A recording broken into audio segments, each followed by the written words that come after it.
Hello everyone and welcome to episode 60 of the Nurtured by Nature podcast.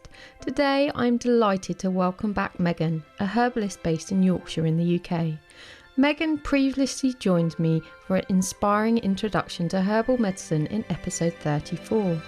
We had so much fun that we couldn't resist reconnecting to share with you all a deeper dive into how cultivating your relationship with healing plants can literally be a gateway to a completely different way of approaching life and showing up in the world. Whilst many people may initially be drawn to herbalism due to ill health and an interest in how they can use plants for healing, Meghan is passionate about instilling in her students the deeper levels of fulfilment that this modality can bring. When you truly learn to work with the plants, you also become comfortable tapping into and listening to your own inner voice and wisdom. This becomes a way of life that is rich in a sense of discernment and empowerment that ripples out in unexpected and uniquely individual ways. We actively question what has become accepted and normal in our modern societies and consider how we can step outside this paradigm and choose to live from a place that resonates with a more purposeful life force and ensures you fully enter into the beautiful web of relationship that is naturally woven through everything in our world. We invite you to join us in considering how you become the architect of your own life and can help shape a more loving and compassionate society. Welcome, Meghan. I'm really excited to have you back. People who've been listening for a while might remember our previous episode about a year ago. I think it was episode 34. So if you haven't yet had a chance to listen to that, I would highly recommend it because we had a fantastic chat and a good sort of introduction to the overview of herbalism. But we're back again because we just couldn't resist catching up and sharing more about herbalism and how important and empowering it is for you in life. But yeah, just maybe I did get a little mention from a guest the other day. We were talking about foraging and she said she'd been on another podcast and people were like, what is foraging? So I think maybe we should just start there by just sort of having a little what is herbalism in case people have never heard of it before, and then we'll go on from there. Sure. So I'm so happy to be back chatting with you, Fiona. We had such a nice conversation last time. We kind of ended it with, can we chat again? But yes, so what is herbalism? So herbalism, you'll hear it called herbal medicine as well. Sometimes in the States they call it herbology, or of the Harry Potter persuasion, yeah. You know. Yeah, I quite like that, herbology. Yes, but herbal medicine is the practice of working with whole plant medicine to bring the body back into a state of balance, therefore reestablishing health. So we look at it as not sort of there's something wrong or broken with the body, but we look at, okay, something's gone a bit out of balance. How can we recalibrate? We do that by working with the plants with the principle of opposites. So if there's a lot of excess heat in the body, we'll work with cooling plants. If there's a lot of excess moisture, we'll work with drying plants, for example. And it's a holistic practice. So that means, I'm saying the body, but that's the body, the mind, the spirit, the emotions, all the different, words and aspects you want to use to sum up this thing that we're living in and doing in this lifetime. So it takes into account those aspects as well. And we work with whole plant remedies. So we use them in various forms, whether it's a tea or a tincture, what have you.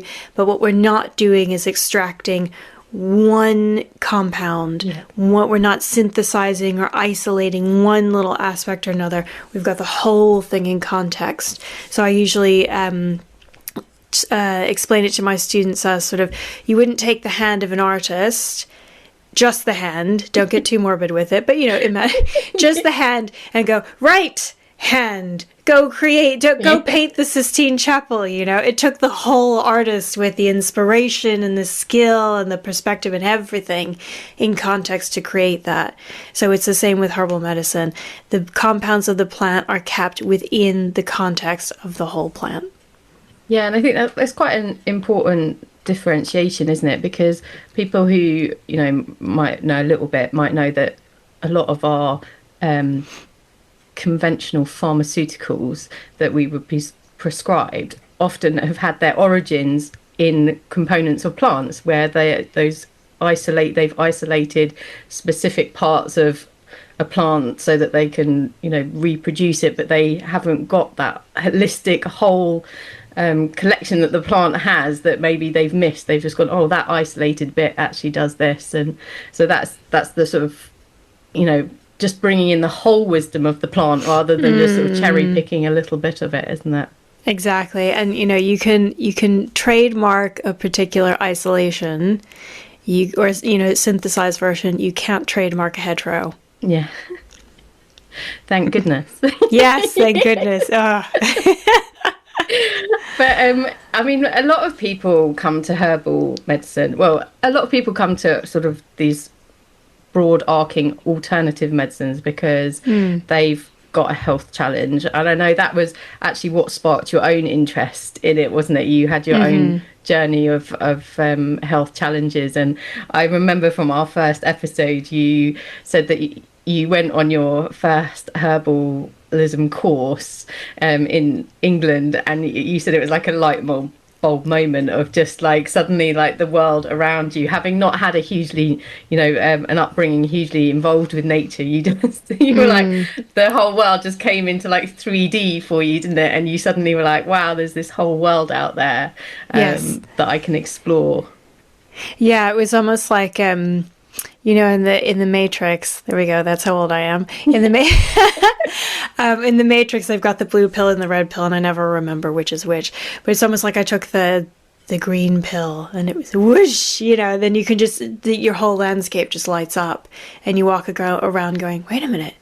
There's free medicine. There's free medicine. There's free medicine. Here's how I work with it. Wow, it was just it really lit things up for me. Yeah, and I mean that's kind of where we wanted to sort of start this conversation, isn't it? Is that it's like you might come to herbal medicine because you've got a specific health concern or condition that you're hoping for help with, because usually inevitably it's because you tried everything else and it's not helped. Unfortunately, that's the way that people tend to find these things. But actually, that's just the tip of the iceberg, isn't it? This is just this beautiful world and relationship that you can enter into that just can have so many positive impacts on your life. And I find that it really not only does it open up the plant world to people, not only does it open up the interconnection for people, and that sort of remembering that it's not nature and us, we are also nature. But it opens up this chain of inquiry where suddenly if we can do things this way, if they're effective this way, if we can take a different perspective and a different approach, we start to wonder, where else can I take a different approach? We start to question the other things that are just givens, the way things are done, the norms. So, I like to think of it as nature versus norms. Yeah. What's the norm? What's the natural way of doing it? Yeah. What's the natural approach? Yeah, I think it's really... I had a guest a while ago who actually works for a conservation charity in America, the National Wildlife Federation, and they've got a for-profit which is called Garden for Wildlife. And he had a background in like aerospace and business and everything. And he called it orthodoxies, like basically things that you take for granted, like we've always done it this way, so we'll always do it this way. And he was like, how it's really important to just sort of take that step back and go, well, why do we do that? Why have we always done that? And is that the best we can do? And he said, it's just that inquiring mind. Sometimes you might come back and go, well, actually, what we're doing is great, fantastic, carry on. And he goes, other times you might come back and go, well, actually, we could do something a little bit different that's actually works better or could work better, and we can explore that and try that. Yes, so when we think about the way things are done and the way things have always been done, quote unquote, how far back are we going on that timeline?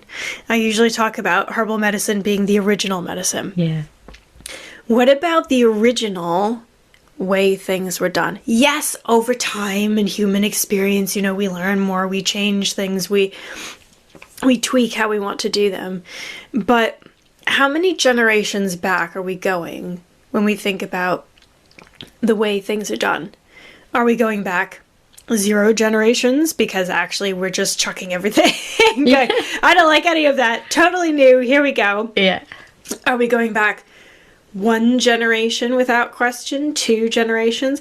Not that we've got to, like you said, just because you question it doesn't mean you've got to chuck it out. But it's worth examining it.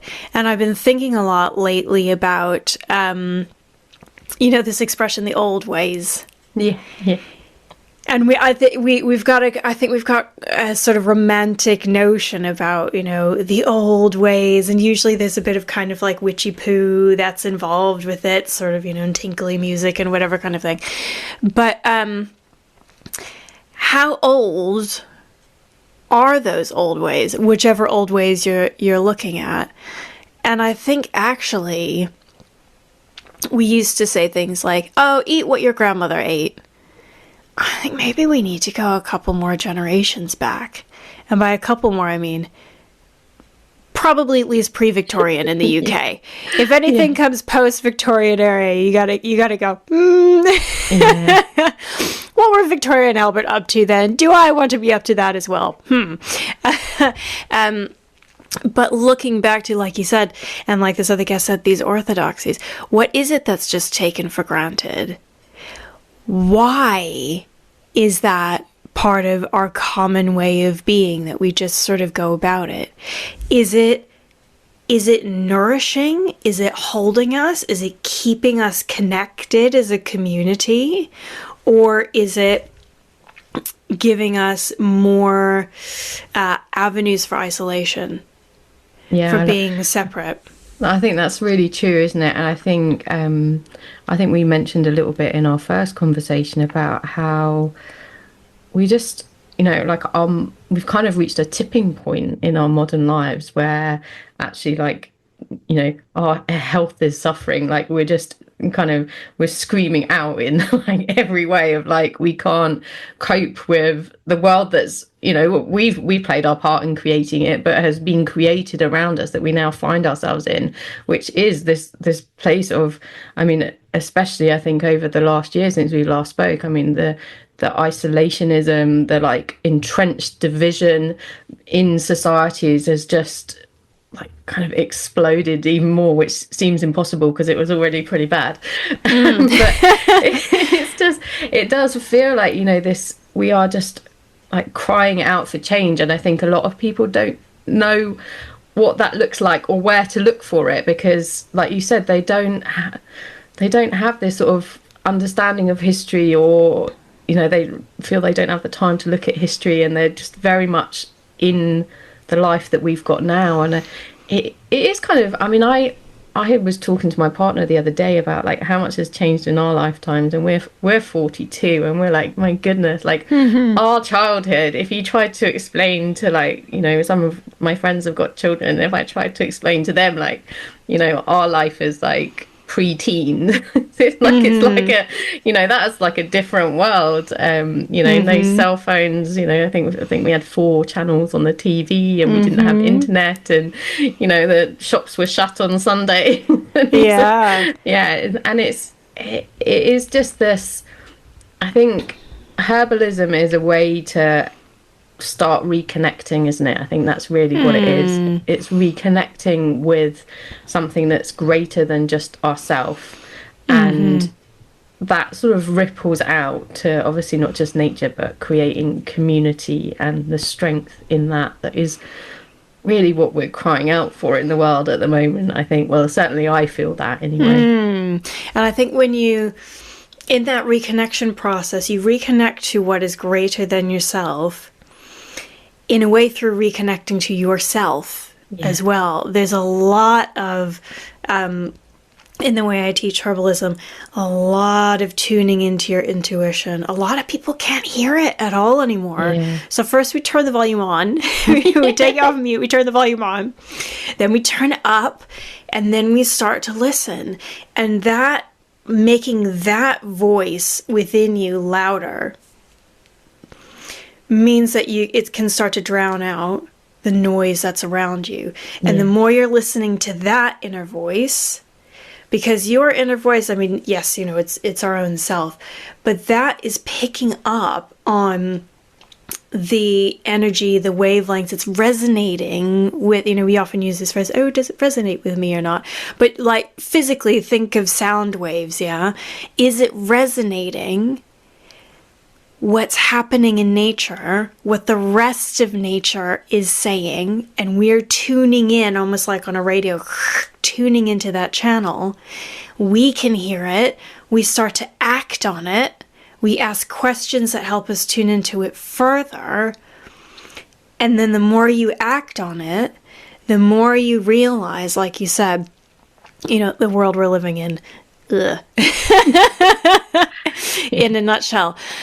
But having lived herbalism for many years and taught it for many years, having observed the world and how it's been going the last few years, my sort of, not New Year's resolution, but I guess manifestation promise to myself for this year was, do you know what? That world of doom and gloom and all that stuff, I don't live in that world. Yeah. That's not the world I live in. My world is full of wonderful people who support each other. My world is happy.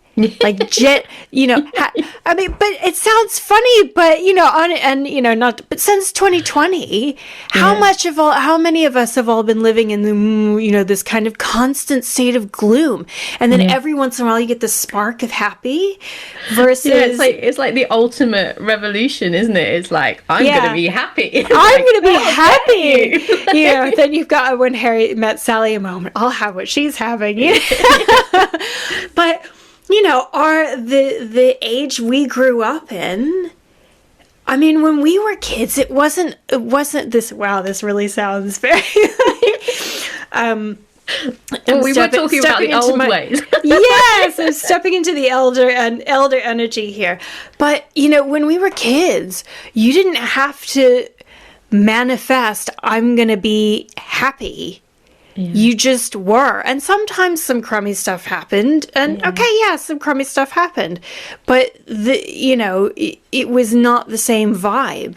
So the more you practice tuning into your intuition, choosing what wavelengths you're resonating with, choosing, okay, maybe this is the norm, but this is what nature is calling out for. I'm going to choose that.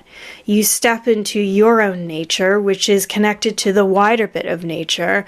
And, you know, a couple of years ago, the birds were singing louder than they've ever sung.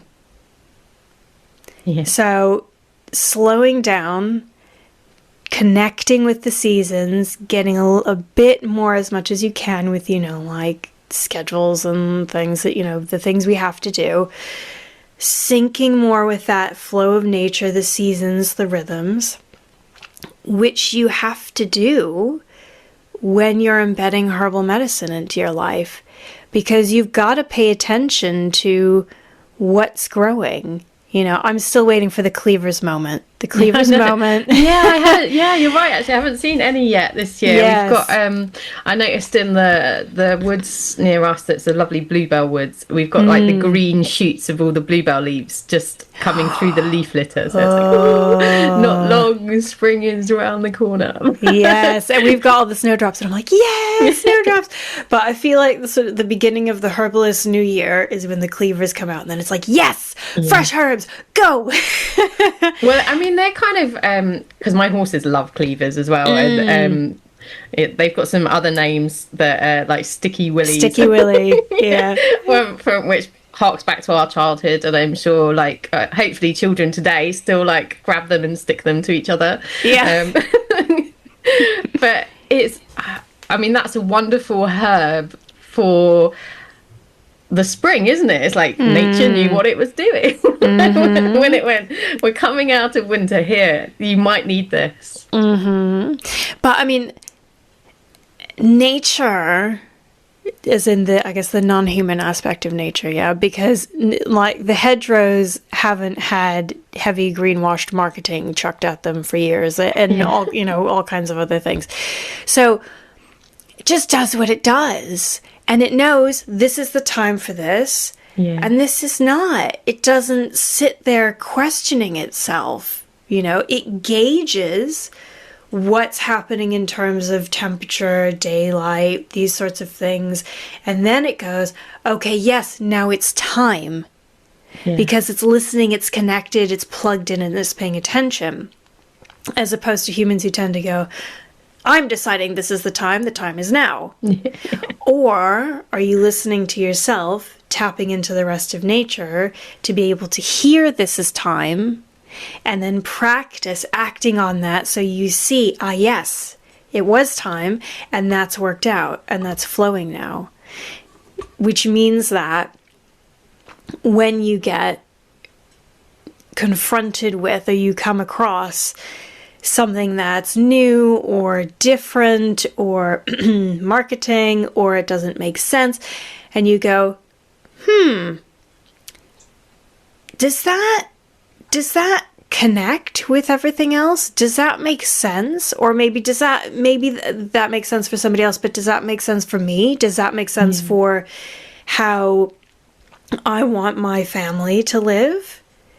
And then you choose which way you want to go. And it's a choice. You're stepping into the daylight instead of drowning in sort of the darkness of all the different, you know, things of information, quote unquote, that are getting chucked at us, or, you know, whatever it is. I mean, for Pete's sake, there's so much stuff out there now. Let's not go down the rabbit hole of AI, because that's a whole other thing. But from the pure perspective of when you search on Google now, there is so much stuff out there from goodness knows who has written it, whether they're an expert or not, whether they have personal experience with it or not, that your search results now automatically come with a summary. I mean, if that isn't evidence that there's just too much, so do you know what? Don't bother. Like, just go outside, put your feet in the grass, ask yourself a question, and get quiet and listen. And then you've got way more options. Why choose any of the crummy options that are summarized for you on a Google search? Well, I had a really interesting experience with Google the other day, actually. So I use a lot of homeopathy. I'm not fully trained, but I use it a lot with myself and my horses. And my horses have got particularly upset, and I'll often just like double check, like, well, I think this is the one I want to give them, but just make sure that like it's in the ballpark of what I'm hoping it's going to do.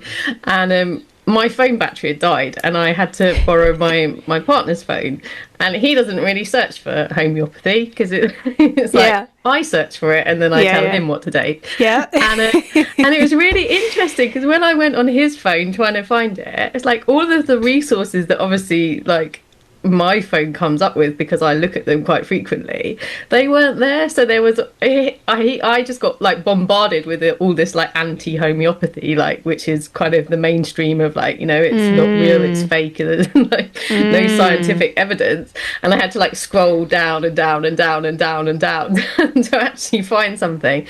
And I think that's the other thing is when you're like, you know, you're looking at these more sort of alternative things, if you haven't looked before, there's a good likelihood that, you know, the curated content that you might receive might be quite biased against it, because unfortunately the society that we live in and the way that it's structured around the pharmaceutical companies and things is quite anti it, unfortunately. And so just that's also another thing to bear in mind as well, isn't it, that you might draw up quite a lot of negativity around these things as well. And I think that's a really good reason, and it's something I hear often from my students, why they wanted to go learn it with somebody who, you know, I'm qualified as a clinical medical herbalist, so I don't run a clinic now because I'm busy teaching full time.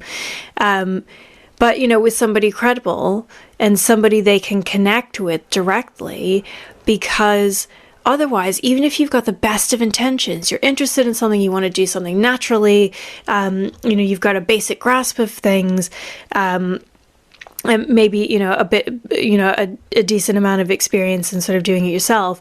At the end of the day, if what you have to do every time you need to do something is Google it, all you're going to get back, like you said, is whatever that algorithm wants to chuck at you. Versus, you know, even if you've got, I'm looking at one of my many piles of books, the most recently stacked one, you know, or even if you've got your reference books, which are brilliant for, you know, double checking, but you're in the moment, somebody's got a cold or whatever, or a rash, you know, I've been there, I've got a 4-year-old, rash, okay, let's just cross, but I've got the kind of really gruesome clinical cross-reference books, which I don't recommend to my students because they're a bit intense. Not for perusing while you're eating. Perhaps. Yeah, you got to work up to those ones. Also, not to get yourself all freaked out about it, but you know, you're in the moment, and then you reference and you cross-reference, and you know who's saying what, and different people will say different things, as opposed to having the foundation so that you can access that knowledge and skills that you have within yourself, so that in the moment you can listen to yourself, you can figure out what to do, and you know exactly what you want to go cross-check if you need to do something.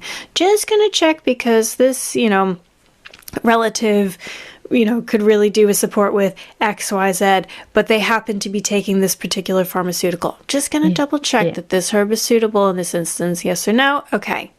You know, and you've got a credible reference for that rather than Googling it. Because you'll come up with everything. I've done simultaneous search exercises with a friend of mine of about Epsom salts in the bath. For babies. We both got different results, and she was asking on behalf of a friend who had done asked Dr. Google, and which came up with some article that said, oh, it's not safe to put Epsom salts in the bath with infants. And I'm like, where has that come from? And I looked at that article it was referencing, and it didn't explain why. It was a sound bite. Oh, wow, okay. So, as in, you know, it was just like a little snippet saying, you know, oh, it doesn't seem is not particularly safe. And this is on one of those websites that a lot of people tend to cross-check for, you know, kind of various natural home health things or what have you, alongside a lot of other allopathic approaches. And I'm looking at this and I'm going, well, if you can't say why... Yeah, how can you say it's definitely not? Yeah.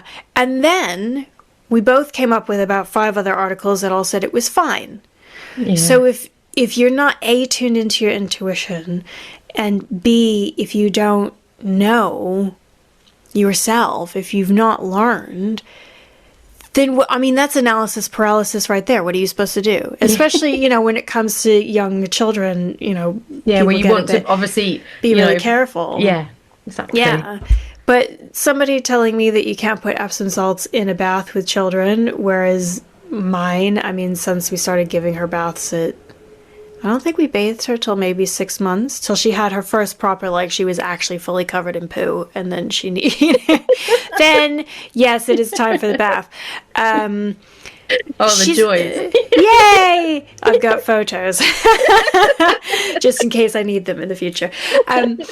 No, but we've only ever bathed her in Epsom salts. No soap, no shampoos, no nothing. Yeah. She's got the best hair in the family, the best skin in the family. I've only ever chucked Epsom salts in. She's going to soak up magnesium, which most people are deficient in anyway. Yeah. It's going to help keep her bowels regular, and it will put her to sleep. Yeah. It sounds like a triple win from a mum's perspective.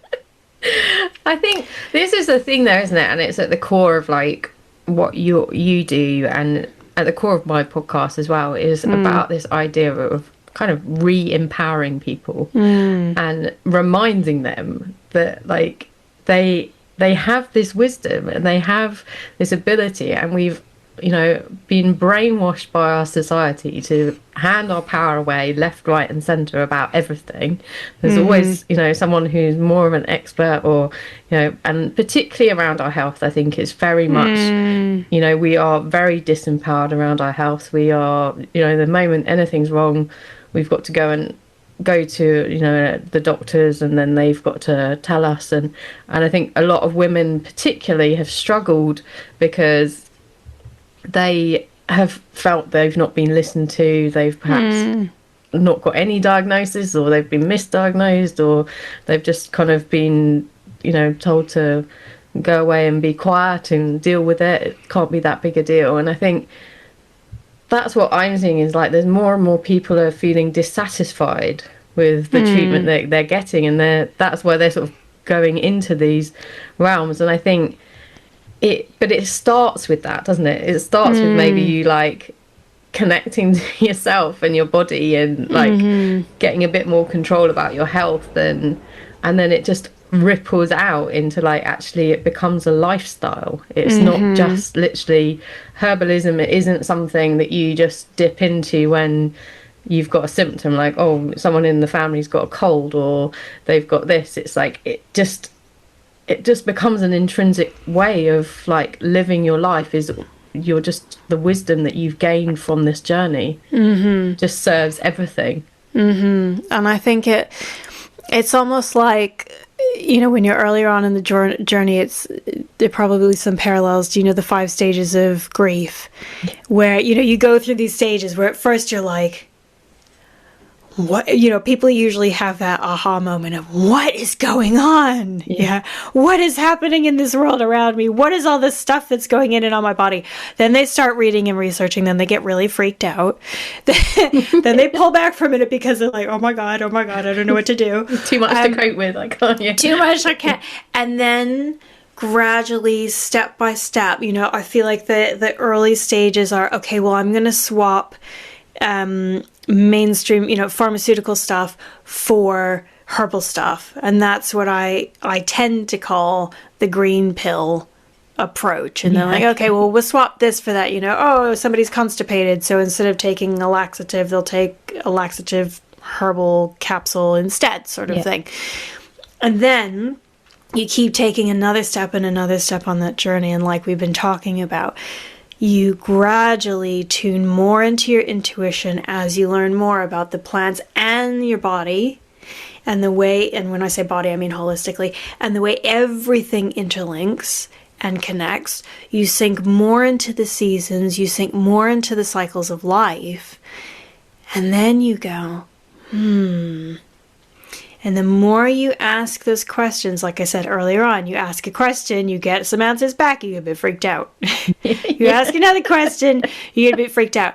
You ask more questions, you start getting pissed off. Because, then there's the anger phase, like, well, what is this? But this is awful, grumble, grumble, right? And then you pass that phase and you go, do you know what? Actually, I've got the knowledge and skills. I'm tuned into my intuition. I can choose what kind of world I want to create for myself, what kind of world I want to live in. I don't have to choose any of that rubbish over there. Actually, yeah, it's there. Somebody else might choose it. Somebody else might be on the journey walking away from it. Cool. This is where I'm at now. This is the world I live in. The world I live in is not full of, like I said, all the, the doom, the gloom, the whatever. You choose what you want to, what you want to be, and what you want to see, and what you want to feel. I've, as originally, as you can tell my accent, I've got an accent, originally from Florida. And I've spent quite a few years in the UK grumbling about how there's never any sun and it's all very grey. And to be fair... Barely warranted this winter. Well, you say that, but in creating this world for myself this year, like proactively, okay, here's what I want my world to look like. Last December, I gave the weather a memo. Yeah. I said, "Dear sun, please locate on a map where the UK is and show up because I'm expecting you all next year. Next year is going to be sunny." And you know what? I live in Yorkshire. It's not classically a super sunny place. And everybody I've spoken to has said, "Oh, it's been such a grey, miserable, crummy winter, da-da-da." Honest to goodness, since the 1st of January, I have seen so much sun. Not just because I'm amazing at manifesting, but because it's what I'm choosing to see. Yeah. And every once in a while, there's a day that's just grey all the time, and the sun doesn't want to get out of bed and whatever, like today. And I'm going, oh, it's a nice cozy tea drinking day, you know, as opposed to, oh, it's miserable. I mean, it doesn't mean I'm going to go outside in it necessarily, but, you know, I'm going to stay inside with my cozy tea. But creating those things that you choose to feel and see and how you want to do things. You know, the old expression like water off a duck's back, or the other, the one I was brought up with, if you don't have anything nice to say, don't say anything at all. But why? Because otherwise you're manifesting, you know, rubbish. Yeah. I've had a great winter. Yay, finally. I think we all need more of what you're serving up there. But I think that's the important thing as well, because it's like, it benefits us, but it also is for the benefit of people around us as well, because it's how we're showing up in the world as well. And it's like the energy that you're bringing into the world, you know, and it's like, you know, it's so important, I think, to, you know, it's not about, you know, unicorns and fairies and like, you know, painting a smile. You know, you obviously, you know, things can go wrong and things like this, and you need to take action and do things, but just not carrying that burden of doom and gloom, I think, like all of the time. And I don't know, there is a sort of degree of like almost sort of pride. Maybe it's a British thing, like, you know, I'm carrying the weight of the world and like, look at me. And it's like, just put it down. Yeah, put it down. Go frolic around in a field of flowers, you know, like a 5-year-old. Why not? Yeah. Who doesn't want to? Every time adults watch children just playing and being free and whatever, and they go, oh, if only I could be so free. And then we go on these meditation retreats to tap into our inner child and whatnot. Just friggin' put it down and go do it. You know? It's rainy out. You want to do the whole go dance in the rain. Don't put it as a thing on your wall. Go do it. You know, yeah. I don't choose to dance in the rain. I choose to dance in the sunshine because I'm from Florida. But, you know, when the sun's out, I'm like, yeah, it's sunny. Let's go. You know? But it is, isn't it? The other day I was actually... I'd been feeding the birds in the garden. It was about 7:00 in the morning, and I've got a little dog, and she just wanted to play. And then I think my neighbours probably thought I was mad because I'm just like giggling, like me and my little dog are like racing around the garden and like pretending to pounce on each other, and we're just both like, you know, just. And it's like, it's that simple. Like, you can choose to do it. Like, you know, just because you're 40 doesn't mean you can't like run around and giggle like a child with your dog. But we stop ourselves. We're like, oh, that's not the proper behaviour for. Well, it's, you know, they always say, and I used to be called this 4 going on 40. Oh, just, you know, what about 40 going on 4? Because I've started wondering as I approach 40, what happens when I turn 40? If I'm 4 going on 40, do I self-actualize? Do I reach the top of Maslow's, you know, pyramid? And like, then what? Then what do I do? You know, but.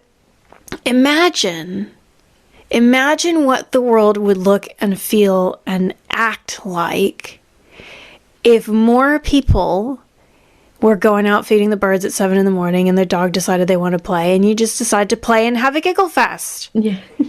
You know, and it sounds a bit silly, but I mean, honestly, what if more people chose, do you know what? I'm going to have a look into that, and I'm going to see if actually that's what I want normal to be for me. Yeah. And then not, you know, with having to like, oh, that's so bad, that's so nasty, or, you know, and yeah, every once in a while, you know, we get on the patriarchy soapbox and all that whole thing.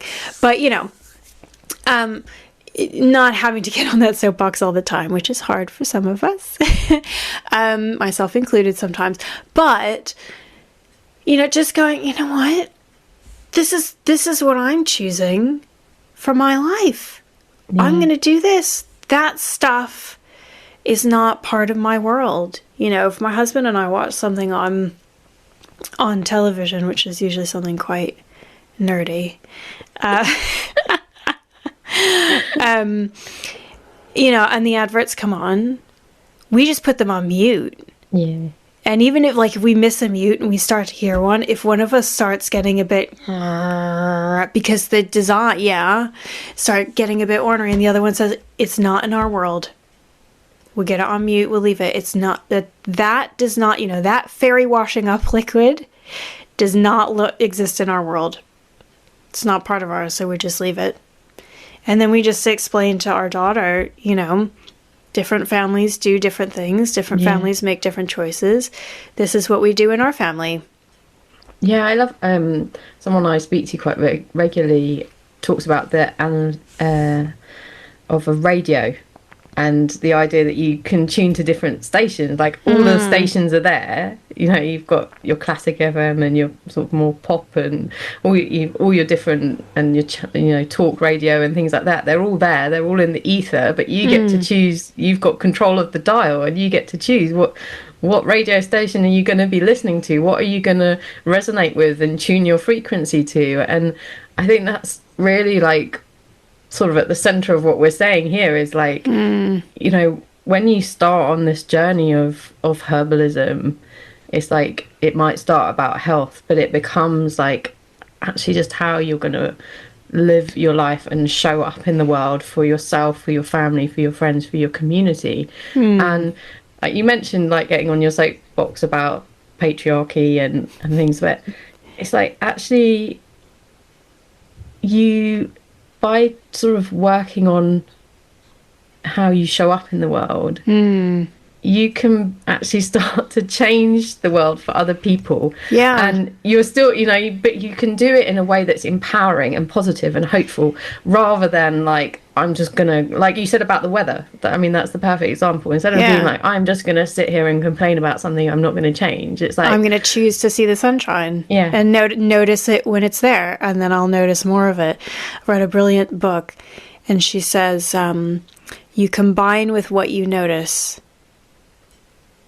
Yeah. Which I think just apply. I mean, think about if you notice the hedgerows, the forests, the meadows, the seaside, you combine with that. Then there's that connection is reestablished from our direction, because from the other direction it's never stopped. Yeah. It's reestablished from our direction. You're reconnected. And different people, when they, you know, explore herbal medicine, different people go on different journeys with it. Some go on journeys where they totally transform their health.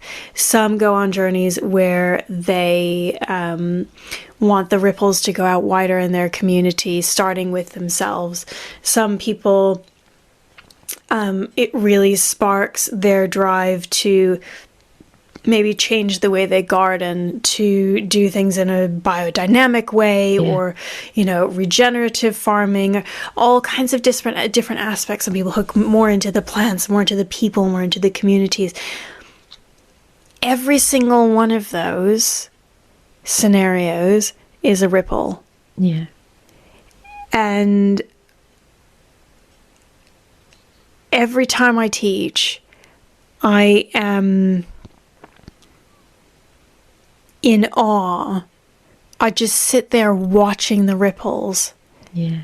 And I think, God, I'm so lucky to do it. Yeah. Wow. I mean, you know, and sometimes I do, I mean, it's probably going to sound a bit cheesy, but sometimes it does really make me quite emotional when I'm teaching, and I just watch the light bulbs turning on, the dots connecting, the people connecting with each other. We just had a student and alumni gathering in the year, so it's a kind of, before the teaching year starts. So students from different cohorts and different years all got to meet for the first time. Oh, wow. And it was just, I had all kinds of fun things planned. I really did. We did them, but I was almost interrupting everybody's conversation, Yeah. And you could just see the connections were being made. There was a real community. How many times do we talk about join our community? And it's some kind of online subscription membership-y thing. And you can get, certain levels of connection and support out of that, of course. But nothing beats, especially being in a yurt. Everybody loves a yurt. Nothing beats getting in a yurt with a bunch of like-minded people and just chatting. One of our really lovely students had a baby during last year, not in the yurt physically. But she had a baby. So since then, she's been bringing the baby to the in-person sessions. Oh. She brought the baby to the gathering. The baby suddenly had 15 brand new aunties. Oh, and was just but that's how it should be. Yeah. Yeah. Here's this little set of cheeks just being passed around and getting loved. By the end of the day, he was like, I'm the most special person on the planet. He was really chubby and sweet. But that's how it should be. Yeah. There are lots of hands, there are lots of hearts, and everybody is holding each other. Yeah? Rather than just off doing something on your own. And sometimes you need to go your own way. But when you go your own way, as you're going along, look out for the people who are going in that same direction. Because just because you're choosing something different from everything else doesn't mean you got to be by yourself. That's miserable. It is miserable, and it makes it so much harder as well. I think in our first conversation we talked about that a little bit as well, of quite often sometimes you're sort of the black sheep of your family or your friend circle, and you have to justify why you're making the choices that you're making, and it can make it quite difficult when you're just starting out on this journey. So actually having that support is really important. But I love it. You mentioned gardening, and I just have to. That's a big thing for me. I've got in my podcast. I talk a lot about gardening, and I think that's the thing is with herbalism, it's you're just developing your relationship with the plants, and what's quite we've obviously got this biodiversity crisis, and that goes back to what you were saying about when are the old ways, and we've got this the idea of this shifting baseline of what's normal for us wasn't normal for our parents or our grandparents, and cultivating a garden is a great gift to nature as well. And if it can be of your healing plants that are of benefit to your family, those plants can be of benefit to the insects, the pollinators, the birds, and you just enter into this beautiful web of relationship where you're not taking from the world as well. That's a change as well, because a lot of our society is about exploitation and what we can get, and suddenly you're changing that conversation and you're entering into this relationship of mutual reciprocity. You're giving and receiving. We're not using herbs, we're working with them. Yeah. Which can sometimes sound like a bit of a tedious vocabulary exercise, but the more you practice that shift in what you say, the more you feel that shift in your perspective, in how you approach the plants. If you're using them, then you just go out, you take whatever you want because it's for you, and nature is there to pillage and what have you, and it's always going to replenish itself no matter what, and it's for you, rather than if you're working with the plants, you're tuning into which plant is most supportive in this scenario. Some people before they harvest like to ask the plant, is it okay? Yeah. Some people don't. Some people find that a bit too woo for them. It's all good. Do your own way of doing it. But in either case, approaching that plant, whether it's one you've grown, just because you've grown it doesn't mean you necessarily have, an intrinsic right to it, or one that you're foraging responsibly, and you approach it with more respect, more, like you said, that sense of reciprocity, more, this is another living thing. Yeah. Can we work together? Are you happy with that? Yes or no? Or bare minimum, I'm going to gather what I need to support myself or my family, and then we in turn have more vitality, stronger health, so we have more energy to then support back in our gardening practices or, keeping of the land or whatever it is, as opposed to just take. Yeah. You take from the land, you take a pill. Yeah. Yeah. But you work with the plants and you create a remedy that's supporting someone to come back into balance rather than fixing or suppressing or silencing their symptoms. Yeah, I love that. I was just like, as you were talking, I was just thinking, this is the whole approach to like life and even like nature conservation, because I often mention like this idea of co-creation, but just as you were talking, I was like, that's it, isn't it? It's just, you're working with other energies, with other entities, with other beings. Yes, they might not be able to talk back to you directly, but depending on who you are. Yeah.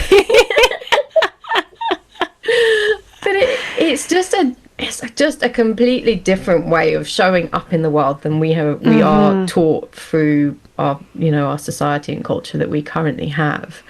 And it's just a nicer way of turning up. Like, if you can be like that with, the plants and the animals and things, you can be like that more with people as well. You develop these traits of like empathy and compassion and just understanding and meeting people where they are, which, can't help but make the world a bit better than it is.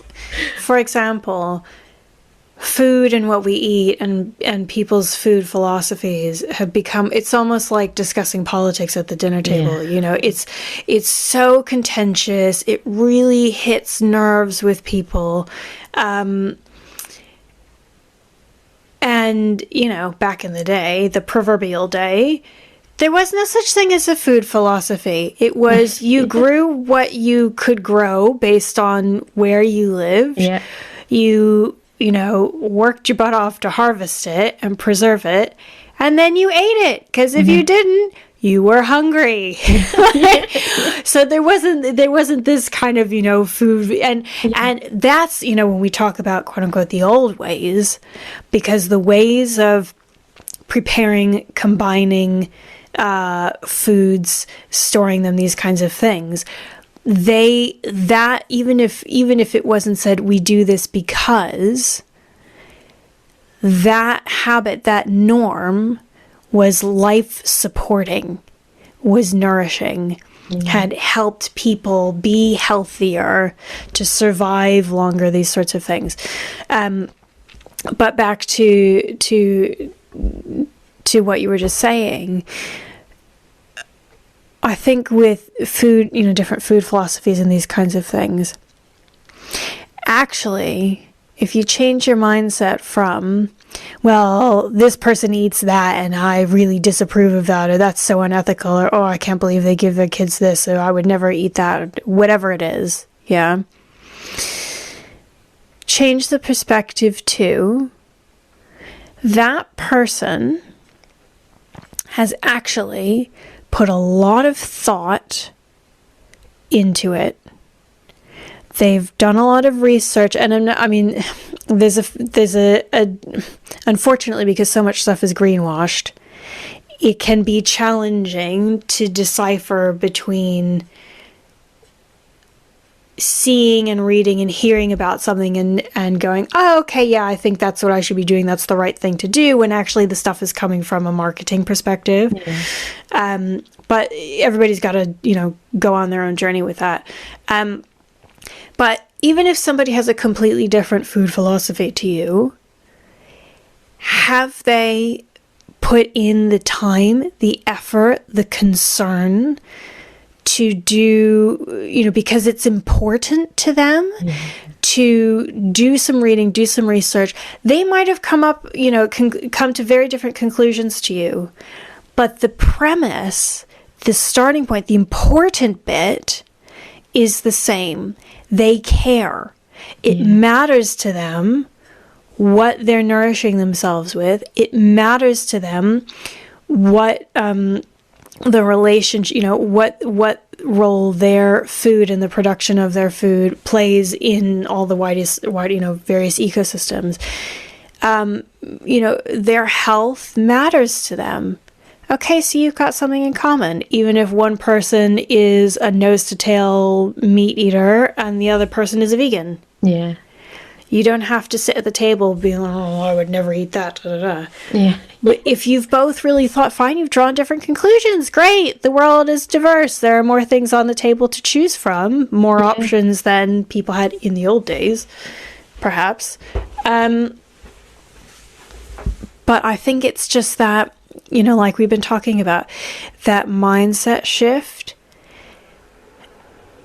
And one of the things that helps that really land in your body, become embodied, isn't it?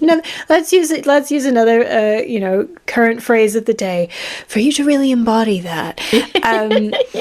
But seriously, for that to really sink in, if we use 90s wording, for that to sink in,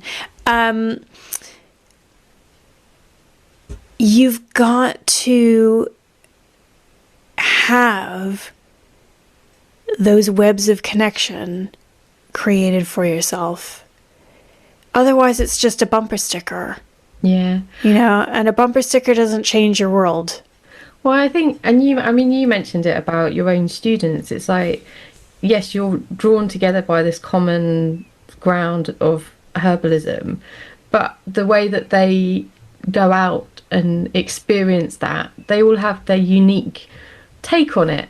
And that enriches all of your lives by having this diversity of like, well, I can go and do that, and yes, that might not be for you, or you might be like, oh, I've never thought I could do that. Oh, that sounds really great. Oh, I'm so glad that I've had that experience of meeting you, and your intuition and wisdom, and it's just I think it's about embracing our differences and diversity and realizing they can enrich our lives more than being like, oh my god, you're different and you've got a different opinion, and therefore you're right and I'm wrong, or I need to be right so that you're wrong. And it's just, it needs to be more grey than that, doesn't it? Really, it's just this rich tapestry of life needs all of these colourful threads in it, and otherwise it is this doom and gloom that we're trying to avoid, as opposed to lots of fun and interesting. I mean, how interesting to meet different people with different perspectives, and exercise your brain to find those common grounds. And sometimes you might find actually there really isn't a lot of common ground. Okay, so I can be polite. People come into your life for a reason and a season, that whole thing. So what can you learn from this interaction? Or how might, say you have a conversation, you haven't found common ground, but what questions has that brought up for you that may be something you want to go have a think about? Is there an opportunity to shift or tweak something else for you? Not that we have to be constantly changing stuff, but, being curious about life again. Yeah. I think that's the thing, isn't it? It's just like we mentioned, questioning and curiosity, and just, I don't know, like, start being alive. Really, like, where, it's almost spring, the sap is rising if we're a tree. Yeah. We've been snoozing all of this time in this world that's kind of, being created for us. And it's like, actually, let's become the architects of our own world again and just like step up. And I think what hopefully people have been inspired by listening to you again. Hopefully, if you didn't hear our first episode, you go back and have another listen. But there are, whilst you don't actually do consultations for health anymore, if someone feels interested in that, you're welcome to reach out to Meghan, and we'll have all of her details in the show notes and description for you, so you can get in contact for her. But if you have been inspired by this conversation to like actually step into the journey of herbalism and having it become part of how you show up in the world, do you want to share, Meghan, a bit about your courses that people can join you on in your physical space, in your beautiful yurt, in your lovely organic garden? Just so that, because I think you've got a couple of courses year one starting this year that you might have a few spaces on, so if people are ready and desperate to dive in, they can get started straight away. Otherwise, there will be more opportunities in the future. Yes, yeah. So I think this will air in February 2025. Yeah. That is the year, right? Yes, 2025. So we've got a couple of places left for the cohorts, the first year cohorts beginning this spring. So depending on the group, that's March or April 2025. So you can pop to the links in the show notes to learn all about that and enroll if you would like to join us on the journey to blow your mind. No, but seriously, when we sit in the closing ceremony, we pass the talking stick bundle of rosemary around, and my students go, "This course has changed my life." Yeah. Because they're asking all these questions. So if you want a life-changing experience, you can tell there's a lot of humor involved in everything we do. But the course is, it's a year course. So we go through 4 seasons. We start in March, April, and we end in December.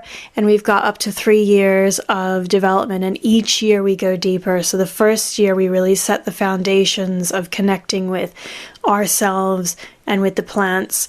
The second year, we then sort of fold that into the turning of the seasons. We go through the wheel of the year, not from a particular, religious persuasion or anything like that, but from the sense of looking at the 8 seasons as we experience them in the UK, and we weave that in with our Ayurvedic concepts. So we get those kind of relevant to our climate, because it doesn't get as hot here as it does in India. No manifesting is going to change that. And then the third year, we walk the spiral of life. So we go through each of the 6 stages of life. So each time we go through the year, we go deeper and deeper. We learn another set of herbs, building our relationships with them and with ourselves, with our bodies.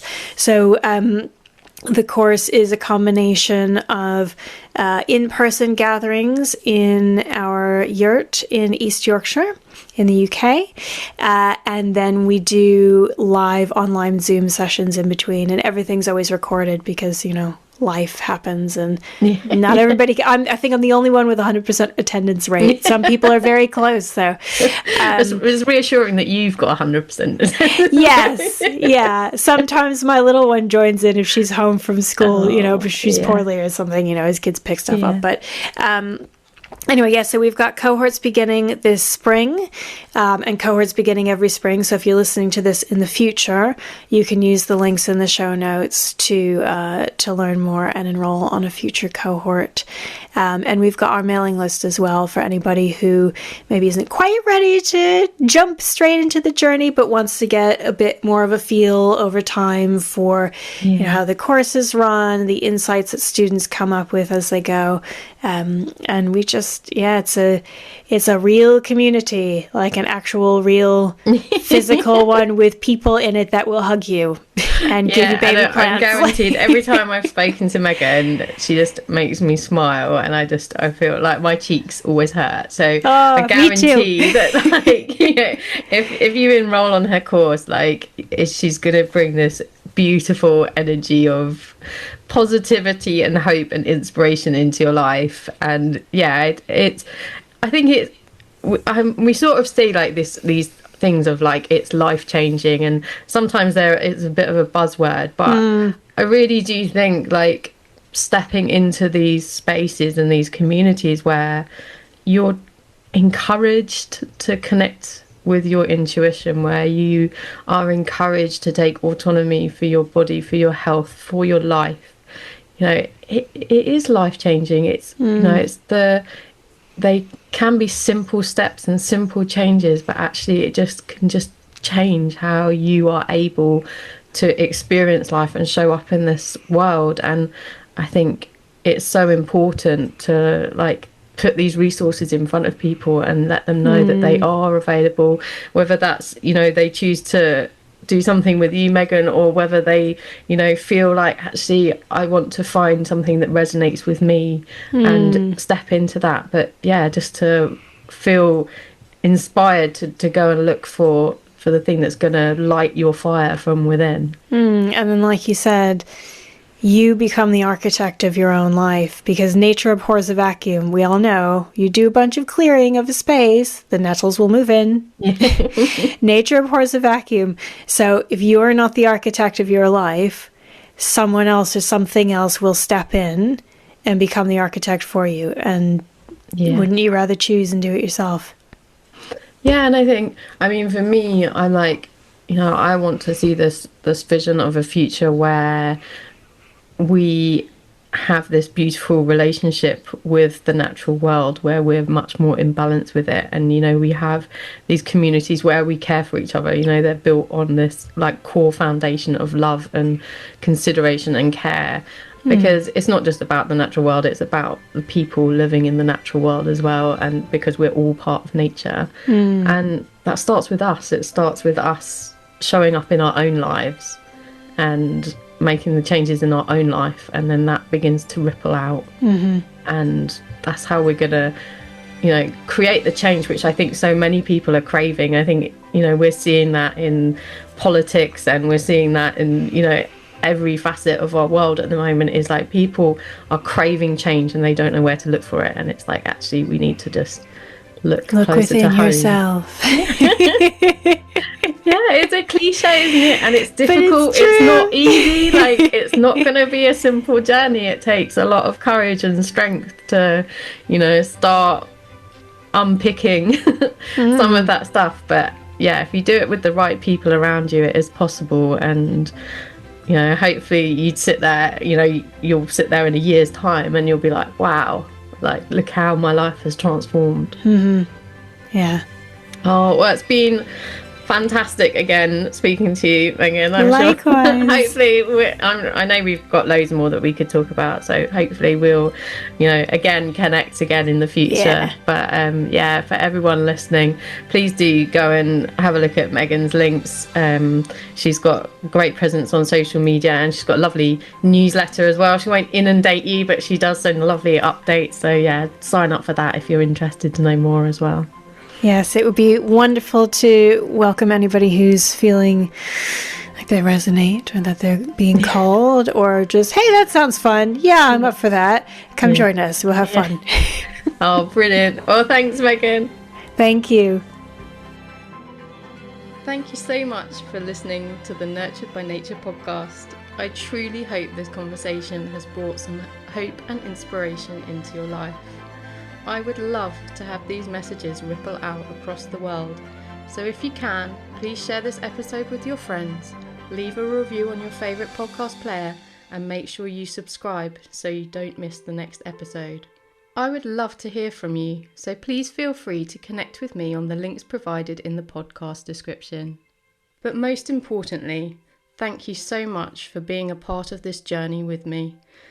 But don't forget to simply get out there and enjoy the natural world.